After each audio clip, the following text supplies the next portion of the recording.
Legenda Dewa Bintang 2. Chapter 81. Tombak Naga dan Zirah. Kau benar, aku masih belum yakin di mana aku berada sekarang, ucap Xiao Lang dengan raut wajah kebingungan. Lalu ia bertanya pada Jian Ying, apa ini dunia kegelapan?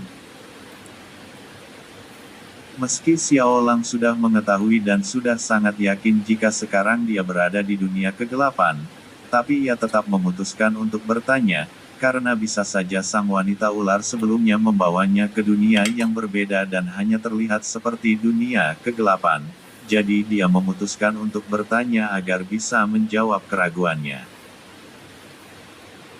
Jian Ying mengerutkan alisnya. Ia benar-benar tidak menyangka jika manusia di hadapannya saat ini benar-benar terlihat seperti orang bodoh. Padahal dengan melihat suasana dan merasakan aura di tempat itu saja sudah bisa membuktikan jika dunia itu adalah dunia kegelapan. Kau ini bodoh atau bagaimana? Tentu saja ini dunia kegelapan yang akan menjadi kuburanmu. Jawab Jian Ying. Xiao Lang menghela nafas lega setelah mendengar jawaban Jian Ying. Syukurlah, aku pikir aku akan sampai di dunia yang berbeda dan hanya terlihat mirip dengan dunia kegelapan, ucap Xiao Lang. Kau. Jian Ying kehabisan kata-kata karena tingkah Xiao Lang yang seperti orang bodoh. Apalagi yang kalian tunggu? Serang dia sekarang. Ujar Jian Ying memberikan perintah. Baik. Jawab seluruh pasukan, kemudian menyerang Xiao Lang secara bersamaan. Baru saja datang ke dunia ini, tapi sudah mendapatkan penyambutan yang tidak ramah, gumam Xiao Lang, kemudian menciptakan puluhan tombak yin dan yang, lalu melemparkannya ke arah pasukan manusia ular. Duar, duar, duar. Ledakan-ledakan besar terus terdengar bersahut-sahutan, ketika puluhan tombak yin dan yang menghantam para prajurit manusia ular. Ledakan-ledakan besar tersebut juga berhasil menewaskan hampir setengah pasukan manusia ular, bahkan tidak sedikit pasukan yang terluka akibat efek dari ledakan yang berasal dari tombak yin dan yang. Sebagai salah satu bangsa yang menghuni dunia kegelapan, tentunya bangsa manusia ular juga menggunakan kekuatan kegelapan untuk meningkatkan kekuatan mereka. Jadi saat mereka terkena serangan dari elemen cahaya, maka sudah bisa dipastikan kalau mereka akan langsung tewas saat itu juga. Terlebih lagi, kekuatan serangan Xiao Lang bukanlah sesuatu yang bisa mereka hadapi dengan mudah. Jian Ying hanya terdiam tanpa bisa mengatakan apapun, ketika melihat dampak dari serangan Xiao Lang yang sangat luar biasa, padahal sebelumnya dia sangat sombong dan meremehkan Xiao Lang, bahkan ia sempat berpikir jika Xiao Lang hanyalah orang bodoh yang ingin mengantarkan nyawanya, tapi sekarang, justru dialah yang terlihat seperti orang bodoh dengan mulut ternganga dan mata yang melotot. Siapa manusia ini? Kenapa kekuatannya sangat besar? Tanya Jian Ying. Aku juga tidak tahu kakak, karena saat bertemu dengannya, aku tidak merasakan adanya kekuatan yang besar dalam dirinya, tapi dia malah berhasil mengalahkan aku hanya dengan satu gerakan, jawab adik Jian Ying, Jingyi. Apa? Lalu kenapa kau tidak mengatakannya sejak tadi? Ujar Jian Ying kesal. Maafkan aku kakak. Awalnya aku berpikir jika bisa membunuhnya saat di dunia kegelapan, tapi siapa sangka malah seperti ini, ucap Jingyi menyesali perbuatannya. Cih. Kalau begitu, kita harus melawannya dengan kekuatan penuh. Ujar Jian Ying. Kemudian memanggil seluruh pasukan manusia ular. Tidak lama kemudian, seluruh pasukan manusia ular akhirnya sampai di bagian selatan kerajaan. Manusia ular, namun saat mereka sampai di sana, Xiao Lang baru saja selesai menghabisi prajurit terkahir dari pasukan manusia ular yang datang bersama Jian Ying. Pasukan yang baru saja datang tentunya sangat terkejut melihat hal itu, namun mereka tidak bertanya apapun. Karena yang mereka rasakan sekarang hanyalah amarah yang membara. Gunakan seluruh kekuatan kalian, habisi manusia sialan itu. Ujar Jian Ying memberikan perintah. Baik yang mulia. Jawab seluruh pasukan serempak, kemudian mereka semua berubah menjadi ular yang sangat besar.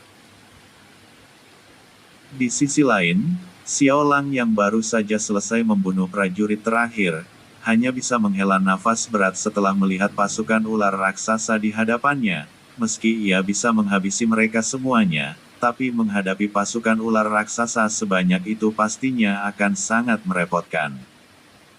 Sepertinya perjalananku harus tertunda untuk sementara waktu, gumam Xiao Lang. Setelah itu, Xiao Lang mengeluarkan Dragon Spear dari cincin penyimpanannya dan kemudian bersiap-siap untuk menyerang pasukan manusia ular. Namun saat ia menyentuh tombak tersebut, ia teringat lagi dengan masa lalunya, di mana Dragon Spear adalah senjata kebanggaannya, yang selalu dia gunakan hampir di semua pertarungan. Dragon Spear, maaf karena sudah jarang menggunakanmu, tapi mulai sekarang, kau akan selalu hadir dalam setiap pertarunganku, ucap Xiao Lang. Dragon Spear tiba-tiba saja bergetar dan mengeluarkan cahaya biru yang cukup terang setelah mendengar perkataan Xiao Lang, seolah-olah dia mengerti dan sangat senang karena Xiao Lang tidak melupakannya. Bersamaan dengan itu, armor berwarna biru tiba-tiba saja muncul dan menyelimuti seluruh tubuh Xiao Lang. Armor biru tersebut tidak lain adalah Dragon Armor yang merupakan pasangan dari Dragon Spear.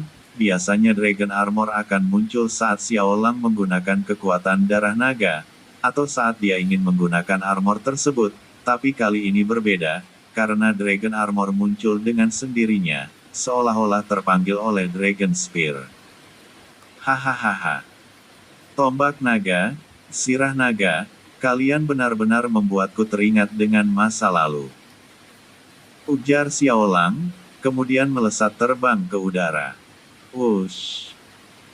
Setelah berada cukup tinggi di udara, Xiao Lang langsung melepaskan aura kekuatan naga dari tubuhnya, sehingga membuat tubuhnya diselimuti oleh cahaya berwarna biru yang sangat terang, lalu cahaya berwarna biru tersebut membentuk siluet seekor naga yang sangat besar. Sementara itu, Jian Ying dan seluruh pasukannya nampak gemetaran ketika melihat siluet naga yang muncul di belakang Xiao Lang. Bagaimana tidak? Sejak ribuan tahun lamanya, bangsa naga dan bangsa ular tidak pernah berdamai.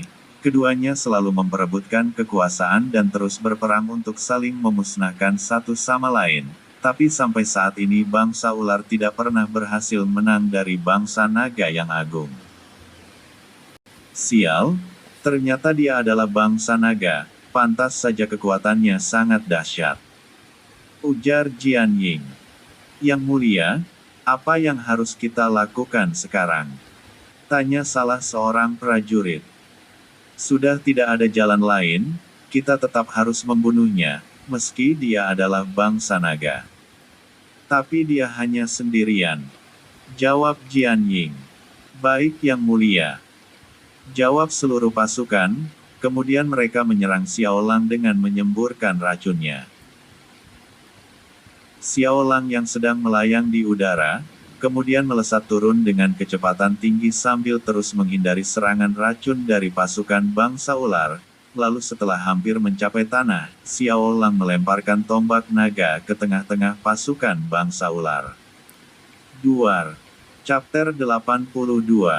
Sosok Xiao Lang. Ledakan dahsyat terjadi saat tombak naga menghantam salah satu ular raksasa, hantaman. Tombak naga langsung menewaskan ular tersebut, lalu ledakannya mampu memporak-porandakan pasukan ular tersebut dan menerbangkan mereka cukup jauh. Setelah itu, Xiao Lang menggerakkan tangannya dan seketika itu juga, tombak naga kembali bergetar dan bergerak dengan sendirinya, sesuai dengan pergerakan tangan Xiao Lang. Wush! Duar! Ledakan besar kembali terjadi ketika tombak naga menghantam ular raksasa lainnya, lalu kemudian bergerak lagi dan menyerang ular-ular yang tersisa. Sementara itu, Jian Ying nampak semakin kesal dan marah melihat satu persatu pasukannya dibantai oleh Xiao Lang. Karena sudah tidak tahan lagi melihat pasukannya dibantai, Jian Ying akhirnya turun tangan sendiri untuk menyerang Xiao Lang. Jian Ying menciptakan tombak energi kegelapan yang sangat besar, kemudian melemparkannya ke arah Xiao Lang. Tombak energi kegelapan tersebut melesat dengan kecepatan tinggi. Namun saat hampir mengenai Xiao Lang, tombak naga tiba-tiba saja muncul dan menghantam tombak kegelapan Jian Ying. Duar. Ledakan dahsyat kembali terjadi ketika dua tombak tersebut beradu, namun kekuatan tombak kegelapan masih tidak setara dan tidak bisa dibandingkan dengan tombak naga, sehingga saat kedua tombak tersebut beradu, tombak energi kegelapan milik Jian Ying langsung hancur saat itu juga. Akhirnya kau menyerang juga, ucap Xiao Lang. Cih. Aku tidak akan membiarkan kau menghabisi pasukanku lagi. Jawab Jian Ying. Wush. Aura yang sangat besar keluar dari tubuh Jian Ying. Bersamaan dengan itu, tubuh Jian Ying tiba-tiba selimuti oleh asap hitam yang sangat tebal dan tidak lama kemudian, Jian Ying berubah menjadi seekor ular berwarna merah yang sangat besar, bahkan ukurannya berkali-kali lipat lebih besar dibandingkan dengan ukuran para prajurit ularnya. Jingyi yang sedari tadi juga hanya diam di samping kakaknya, sekarang juga ikut berubah menjadi sosok ular berwarna hijau, namun ukurannya masih sedikit lebih kecil dibandingkan dengan ukuran sosok ular Jian Ying. Setelah itu, seluruh pasukan ular yang berada di belakang mereka, tiba-tiba saja berubah menjadi kabut hitam dan kemudian masuk ke tubuh Jian Ying dan Jingyi. Apa yang mereka lakukan? Gumam Xiao Lang. Seiring banyaknya jumlah pasukan ular yang masuk ke dalam tubuh mereka, ukuran keduanya juga semakin bertambah besar, bahkan jumlah kepala mereka juga ikut bertambah banyak. Jian Ying yang semula hanya memiliki satu kepala, sekarang malah berubah menjadi ular berkepala 9, sedangkan Jingyi berubah menjadi ular yang memiliki 5 kepala. Dan tentunya, kekuatan mereka berdua juga semakin bertambah besar. Sepertinya ini akan menarik, ucap Xiao Lang. Kemudian meraih tombak naga yang melayang di depannya. Hari ini adalah hari kematianmu, bangsa naga. Ujar Jian Ying. Siapa yang akan mati masih belum bisa dipastikan, sebaiknya kalian berdua mengerahkan seluruh kekuatan kalian, karena aku tidak akan menahan diri lagi. Jawab Xiao Lang, kemudian menghilang dari pandangan mereka berdua. Sesaat kemudian, Xiao Lang telah muncul kembali tepat di hadapan Jingyi, lalu Xiao Lang mengayunkan tombaknya dengan gerakan yang sangat cepat. Jingyi kaget dengan kemunculan Xiao Lang yang sangat tiba-tiba, namun saat ia hendak menyerang, tombak Xiao Lang sudah lebih dulu menghantam salah satu kepalanya, sehingga membuat salah satu kepalanya terpotong dan ia terpental cukup jauh. Jian Ying juga kaget melihat kemunculan Xiao Lang yang tiba-tiba, ia juga nampak marah ketika melihat Xiao Lang menyerang adiknya. Lalu Jian Ying menyerang Xiao Lang dengan menyemburkan nafas api dari ke-9 kepalanya, namun serangan itu masih bisa ditahan dengan mudah oleh Xiao Lang, bahkan ia hanya menggunakan tombak naga untuk membelah semburan api yang mengarah kepadanya. Di saat yang bersamaan, Jingyi yang semula terpental cukup jauh, sekarang telah berada di dekat Xiao Lang. Ia juga membantu kakaknya untuk menyerang Xiao Lang, dengan cara menyemburkan racunnya kepada Xiao Lang, namun lagi-lagi, serangan racun itu masih bisa ditahan dengan mudah oleh Xiao Lang, dengan menciptakan perisai pelindung menggunakan tangan kirinya. Hahaha. Matilah kau, bangsa naga sialan. Ujar Jian Ying. Aku rasa tidak, jawab Xiao Lang santai, kemudian menghilang dari pandangan mereka berdua. Jian Ying dan Jing Yi langsung menghentikan serangannya ketika melihat Xiao Lang yang sudah menghilang, lalu mereka berdua berdekatan dan saling menjaga satu sama lain, agar kejadian yang sama tidak terulang untuk yang kedua kalinya. Jian Ying dan Jing Yi terus melihat ke sekeliling mereka, karena memiliki banyak kepala, tentu tidak akan sulit bagi mereka untuk melihat ke berbagai arah secara bersamaan. Tapi sayangnya, mereka tidak menemukan Xiao Lang dimanapun. "Aku di sini," ucap Xiao Lang dari arah atas.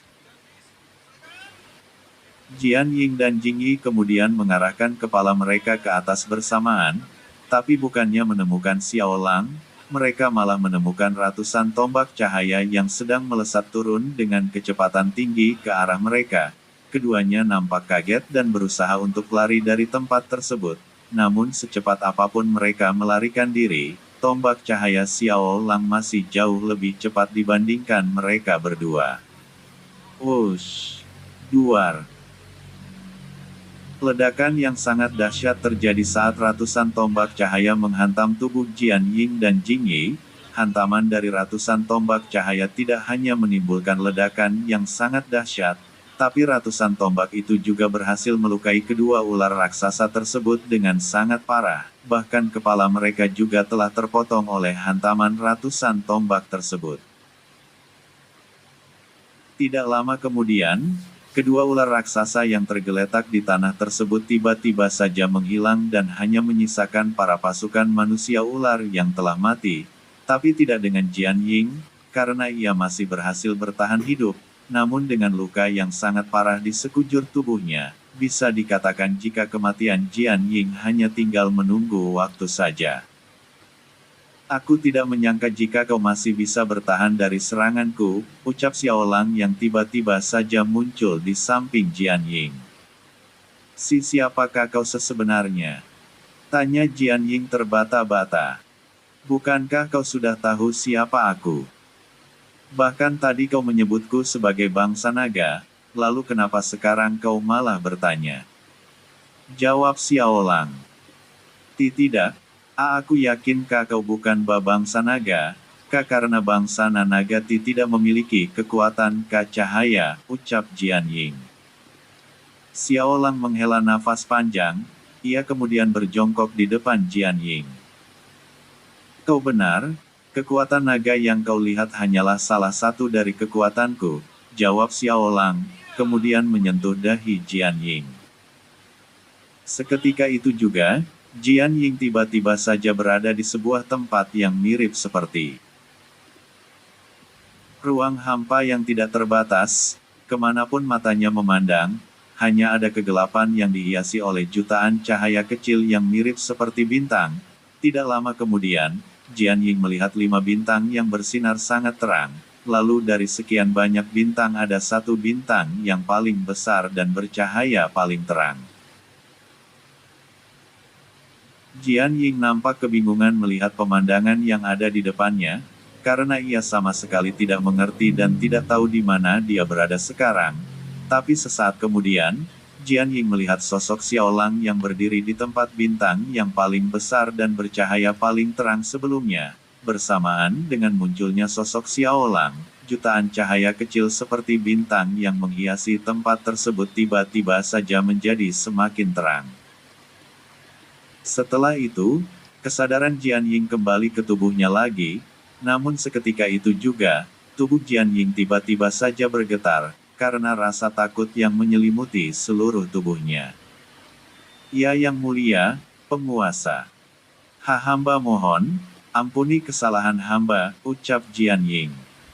"Aku akan memaafkanmu, tapi aku tidak bisa menyelamatkanmu dari kematian," jawab Xiao Lang. Chapter 83.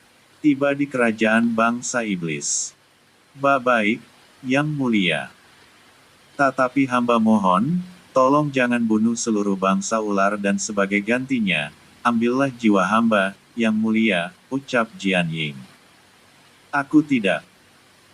Belum sempat Xiao Lang menyelesaikan ucapannya, Jian Ying sudah menghembuskan nafas terakhirnya lebih dulu, lalu setelah ia mati, Jian Ying berubah menjadi ular berkepala 9, namun ukurannya hanya sebesar ibu jari.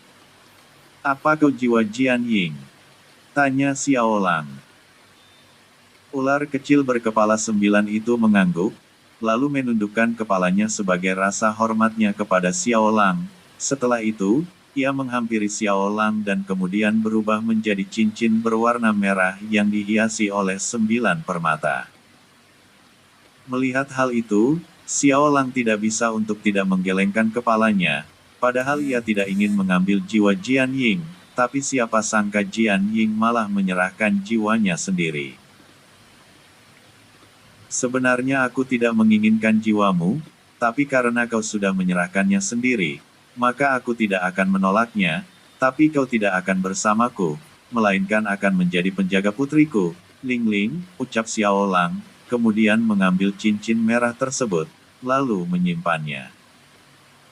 "Dan sebagai tanda terima kasih, maka aku tidak akan memusnahkan bangsamu, asalkan mereka juga tidak mengganggu bangsa manusia," lanjutnya. Xiao Lang kemudian melesat terbang dan pergi meninggalkan kerajaan bangsa manusia ular atau siluman ular. Awalnya Xiao Lang ingin pergi ke kerajaan bangsa manusia ular, untuk menanyakan arah menuju ke kerajaan bangsa iblis.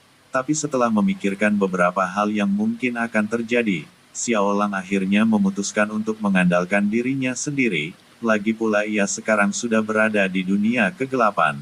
Tentu tidak akan sulit baginya untuk menemukan kerajaan bangsa iblis. Di sisi lain dunia kegelapan, Mo Xin serta seluruh pasukannya nampak sedang melakukan persiapan untuk mengantisipasi kedatangan Xiao Lang. Saat ini mereka sedang menciptakan beberapa lapis formasi untuk melindungi kerajaan bangsa iblis. Dari masing-masing lapisan terdiri dari berbagai macam mantra formasi. Di antaranya adalah mantra formasi ilusi kegelapan, mantra formasi pertahanan dan mantra formasi penyerangan. Lalu di antara ketiga jenis mantra formasi tersebut, mantra formasi pertahananlah yang paling banyak, karena Mo Xin tidak ingin benar-benar menahan Xiao Lang untuk waktu yang lama, agar bisa memberikan mereka kesempatan dan waktu yang cukup untuk melarikan diri.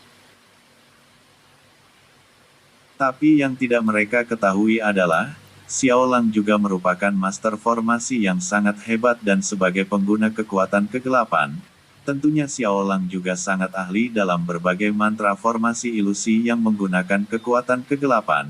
Tidak hanya itu saja, Xiao Lang bahkan mampu mengetahui kelemahan suatu mantra formasi hanya dengan melihatnya saja. "Yang mulia, semua mantra formasi sudah terpasang. Sekarang kita hanya perlu melakukan persiapan selanjutnya," ucap salah satu jenderal iblis, Wu Tu. "Baiklah, segera siapkan jebakan kedua," ujar Mo Xin. "Baik, Yang Mulia," jawab para jenderal serempak. Setelah semua mantra formasi terpasang, para jenderal bangsa iblis kemudian menyiapkan berbagai macam jebakan untuk menyambut kedatangan Xiao Lang. Salah satunya adalah menciptakan ilusi di seluruh kerajaan bangsa iblis. Meski sebelumnya mereka sudah meletakkan mantra formasi ilusi untuk melindungi kerajaan bangsa iblis, tapi menurut Mo Xin, hanya satu mantra ilusi saja tidak akan cukup, jadi mereka menciptakan ilusi yang jauh lebih besar lagi. Kembali ke Xiao Lang. Setelah meninggalkan kerajaan bangsa ular, Xiao Lang langsung menggunakan kekuatan jiwanya untuk menemukan kerajaan bangsa iblis.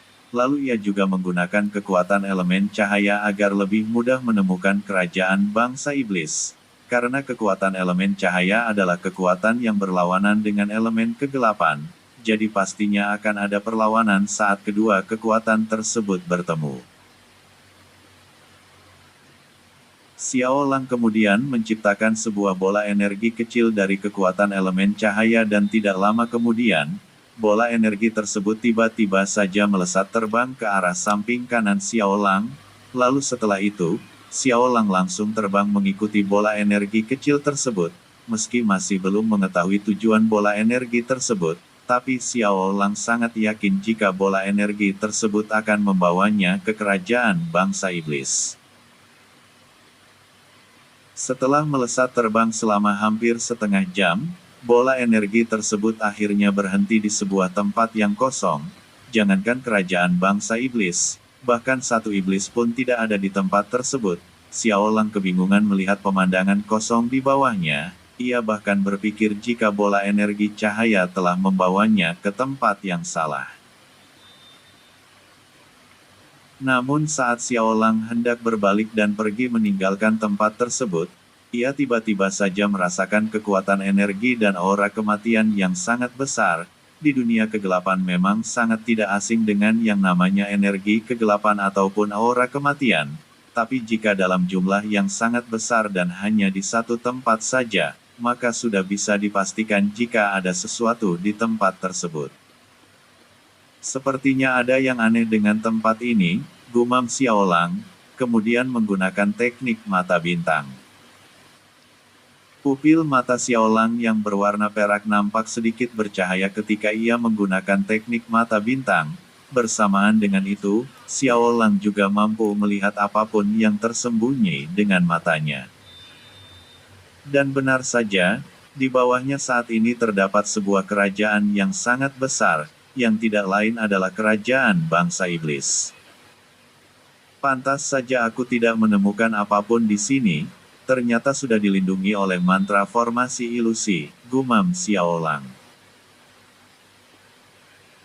Xiao Lang tidak hanya mampu melihat kerajaan bangsa iblis yang tersembunyi dengan jelas, ia bahkan mampu melihat apa saja yang sedang dikerjakan oleh bangsa iblis di sana. Ia bahkan bisa melihat para jenderal bangsa iblis yang sedang menciptakan mantra ilusi di dalam kota kerajaan bangsa iblis. Selain itu, ia juga mampu melihat mantra formasi berlapis yang menutupi seluruh kerajaan. Sepertinya mereka sengaja menciptakan formasi berlapis untuk menghalangiku, tapi apa tujuan mereka yang sebenarnya? Gumam Xiao Lang, sambil mencoba memikirkan apa yang akan dilakukan oleh para iblis tersebut. Sudahlah, daripada memikirkan yang tidak penting, lebih baik aku musnahkan mereka sekarang. Ujar Xiao Lang, kemudian melempar tombak naga ke arah mantra formasi yang melindungi kerajaan bangsa iblis. Duar. Ledakan yang sangat besar langsung terjadi dan terdengar menggema di seluruh kerajaan bangsa iblis, ketika tombak naga yang dilempar Xiao Lang menghantam dan menghancurkan formasi pelindung lapisan pertama. Ledakan yang sangat besar tersebut juga membuat Mo Xin dan seluruh bangsa iblis terkejut, lalu mereka mengarahkan pandangannya ke atas dan menemukan Xiao Lang yang sedang memandangi mereka. Apa? Tidak mungkin. Kapan dia datang? Dan bagaimana dia bisa menemukan kota secepat ini? Ujar Wu Tu. Jangan pikirkan itu, segera siapkan pasukan untuk berperang. Ujar Mo Xin. Chapter 84. Apa kau marah? Para jenderal kemudian bergegas mempersiapkan seluruh pasukan untuk segera berperang, namun mereka tidak akan menyerang secara langsung, melainkan hanya akan bertahan di dalam mantra formasi. Karena yang terpenting untuk mereka sekarang adalah memperkuat pertahanan, agar Xiao Lang tidak bisa masuk ke kerajaan mereka. Gunakan kekuatan kalian, perbaiki mantra formasi yang telah hancur. Mo Xin memberikan perintah. Baik yang mulia. Jawab seluruh pasukan serempak. Para jenderal dan seluruh pasukan iblis, kemudian mengerahkan energi kegelapan mereka untuk memperbaiki mantra formasi yang telah dihancurkan oleh Xiao Lang, lalu mereka juga memperkuat mantra formasi pertahanan yang masih tersisa, bahkan mereka menciptakan mantra formasi pertahanan lagi. Agar benar-benar bisa menahan Xiao Lang. Sementara itu, Xiao Lang yang masih melayang di udara tiba-tiba saja menghela nafas panjang sambil menggelengkan kepalanya. Ia benar-benar tidak menyangka jika tombak naga hanya mampu menghancurkan lapisan pertama mantra formasi yang melindungi kerajaan bangsa iblis. padahal ia berpikir jika tombak naga akan menghancurkan seluruh mantra formasi tersebut. Tombak naga, apa kekuatanmu sudah melemah? Tanya Xiaolang. Tombak naga yang masih berputar di dekat mantra formasi, tiba-tiba saja bergetar dan terbang mendekati Xiaolang. Tombak naga bukan hanya merupakan senjata terkuat yang mampu menggetarkan 3 alam, tapi tombak naga juga merupakan satu-satunya senjata yang memiliki jiwa sendiri. Jadi saat ia mendengar Xiaolang meremehkannya, "Apa kau marah?" tanya Xiaolang. Tombak naga semakin bergetar, yang menandakan jika ia benar-benar marah karena perkataan Xiaolang. Kalau begitu, buktikan kekuatanmu pada mereka dan jangan biarkan mereka meremehkan kekuatanmu, ucap Xiaolang, lalu meraih tombak naga.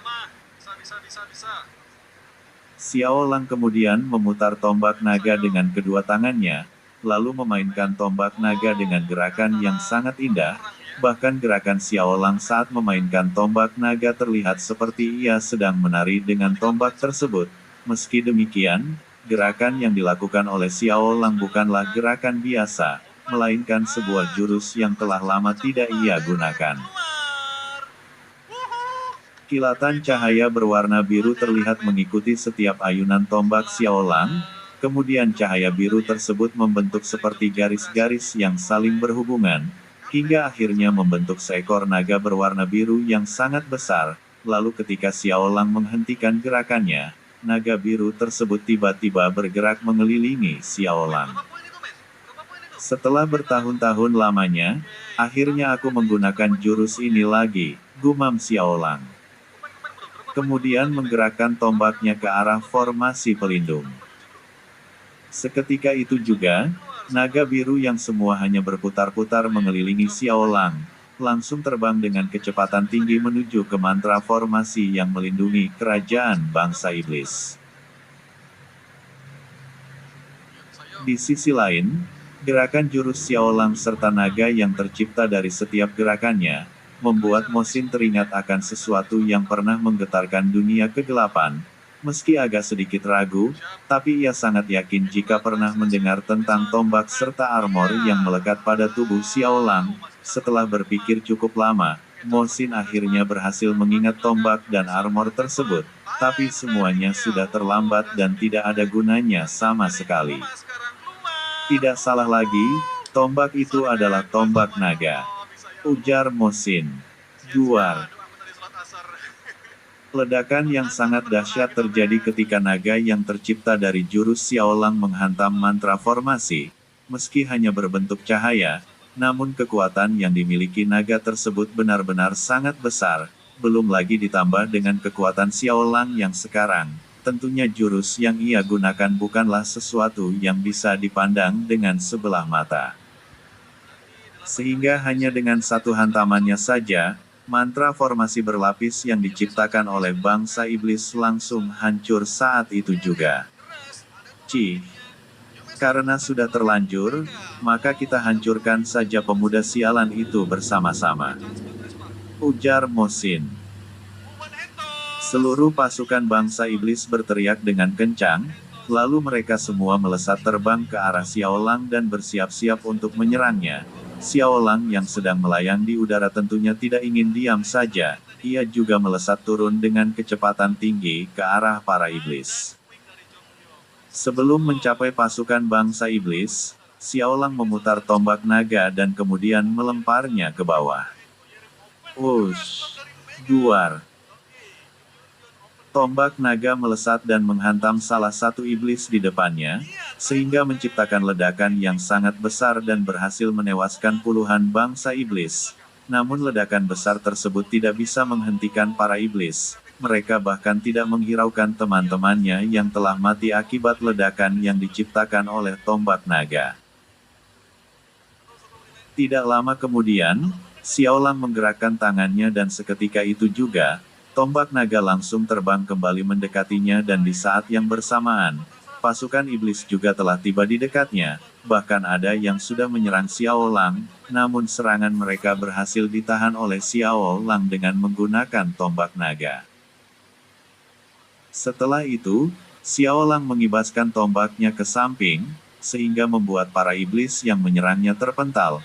Lalu setelah itu, Xiaolang melesat ke tengah-tengah pasukan bangsa iblis dan mulai menyerang mereka semua.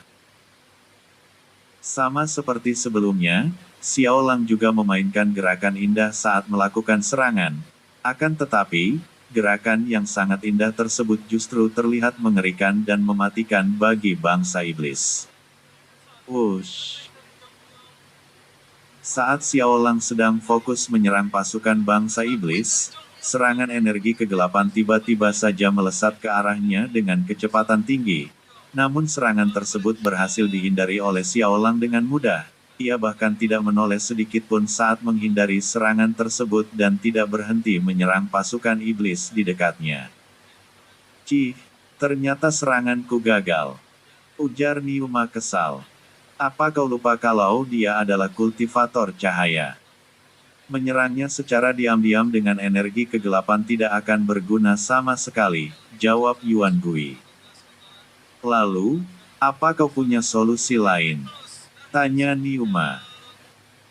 Saat ini dia berada di dunia kegelapan, yaitu dunia yang kita kuasai yang bahkan tidak bisa ditembus oleh cahaya. Selain itu, jumlah kita juga jauh lebih banyak darinya, jadi kita harus memanfaatkan dua hal itu untuk mengalahkannya. Jawab Yuan Gui. Aku setuju. Ujar Guipo, kemudian diikuti oleh yang lainnya. Bagaimana menurut Anda yang mulia? Tanya Yuan Gui.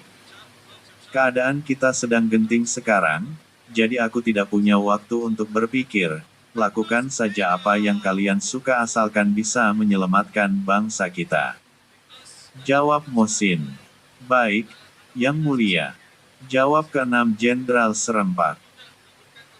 Setelah itu, keenam jenderal bangsa iblis kemudian terbang mengelilingi Mosin dan berdiri di posisi yang sudah mereka tentukan, sehingga membentuk persegi enam.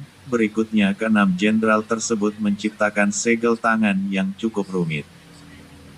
Lalu ketika segel tangan mereka selesai, di atas mereka semua langsung muncul lingkaran sihir berwarna ungu.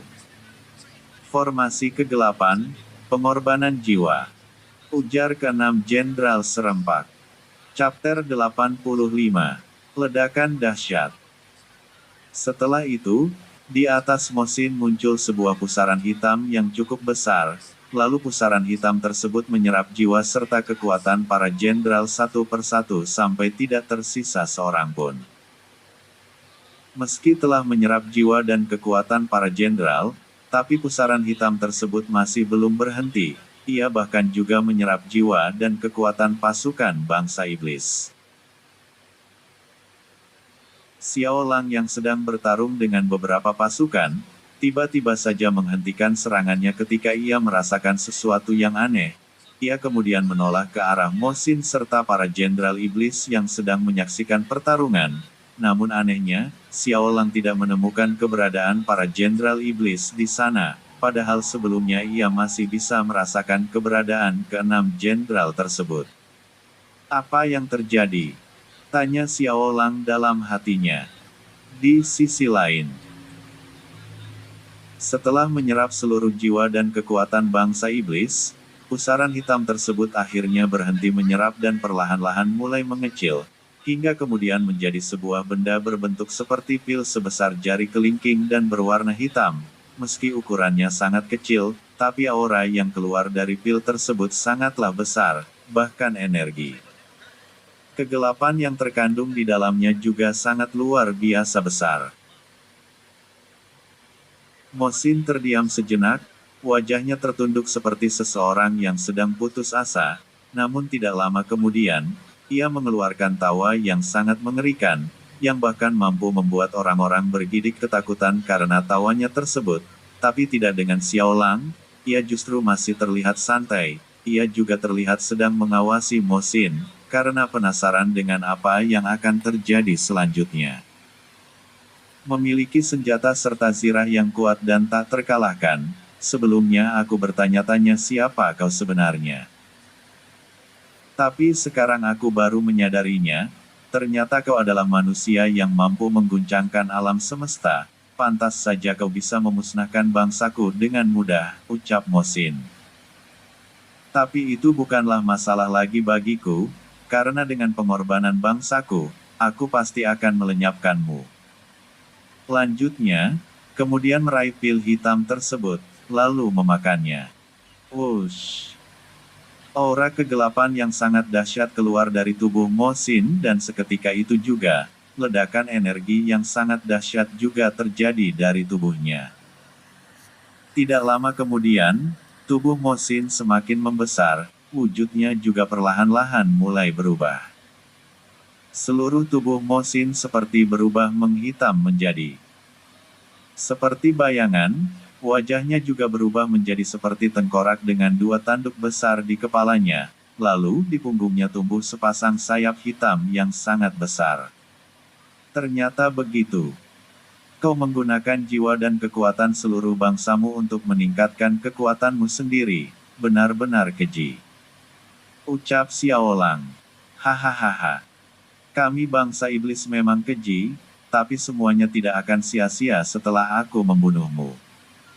Jawab Mo Xin. Benarkah? Tanya Xiaolang yang tiba-tiba saja muncul tepat di depan wajah Mo Xin. Mo Xin sangat kaget melihat kemunculan Xiaolang yang tiba-tiba, tapi saat ia hendak menghindar, pukulan tombak naga Xiaolang sudah lebih dulu mendarat tepat di wajahnya, sehingga membuatnya terpental. Namun karena tubuhnya jauh lebih besar dari sebelumnya, Xiaolang hanya mampu mendorongnya beberapa langkah saja, padahal pukulannya sudah sangat keras. Saat ini, Mo Xin benar-benar sudah menjadi iblis dengan ukuran yang sangat besar, bahkan Xiaolang hanya seukuran dengan jari kelingkingnya saja, tapi Mo Xin hanya menang dari segi ukuran tubuh saja, sedangkan ukuran kekuatan, sudah pasti Mo Xin tidak akan mampu menandingi kekuatan penuh Xiaolang, hanya saja Mo Xin masih belum menyadari akan perbedaan kekuatan mereka. Kau, berani sekali kau. Belum sempat Mo Xin menyelesaikan kalimatnya, Xiaolang sudah muncul lagi di depannya dan langsung memukulnya sekali lagi, sehingga membuatnya terpental untuk yang kedua kalinya. Berhenti bicara dan bertarung saja, iblis sialan. Ujar Xiaolang, kemudian menciptakan tombak yin dan yang dengan ukuran yang sangat besar, lalu melemparkannya ke arah Mo Xin. Wush! Duar! Ledakan dahsyat kembali terjadi saat tombak yin dan yang menghantam pedang Mo Xin, yang ia ciptakan sesaat sebelum tombak yin dan yang mengenai tubuhnya. Xiaolang nampak kesal karena serangannya berhasil ditahan oleh Mo Xin, ia kemudian melesat terbang mendekati Mo Xin, lalu menyerangnya dengan tombak naga. Kau terlalu meremehkan aku, manusia. Ujar Mo Xin sambil mengayunkan pedangnya untuk menahan serangan Xiaolang. Duar. Ledakan lagi-lagi terjadi ketika senjata mereka berdua beradu, namun kali ini justru Xiaolang lah yang terpental, karena kekuatan hantaman pedang Mo Xin sangatlah kuat. Meski begitu, Xiaolang malah tersenyum senang, karena sudah sangat lama ia tidak bersemangat saat bertarung, karena lawan bertarung yang mampu membuatnya bersemangat hanyalah Shen Dian dan 5 penguasa, ia bahkan tidak menyangka jika Mo Xin mampu membangkitkan semangat bertarungnya. Bagus. Inilah yang aku inginkan. Ujar Xiaolang. Wush. Aura naga meledak dari tubuh Xiaolang, lalu di belakangnya juga muncul siluet naga berwarna biru dan sangat besar. Xiaolang memutar tombak naga, kemudian melesat terbang ke arah Mo Xin, begitu juga dengan naga biru yang tercipta dari energi kekuatannya. Sama halnya dengan Mo Xin yang tidak ingin Xiaolang mendekatinya begitu saja, ia kemudian mengepakkan kedua sayapnya dan terbang mendekati Xiaolang.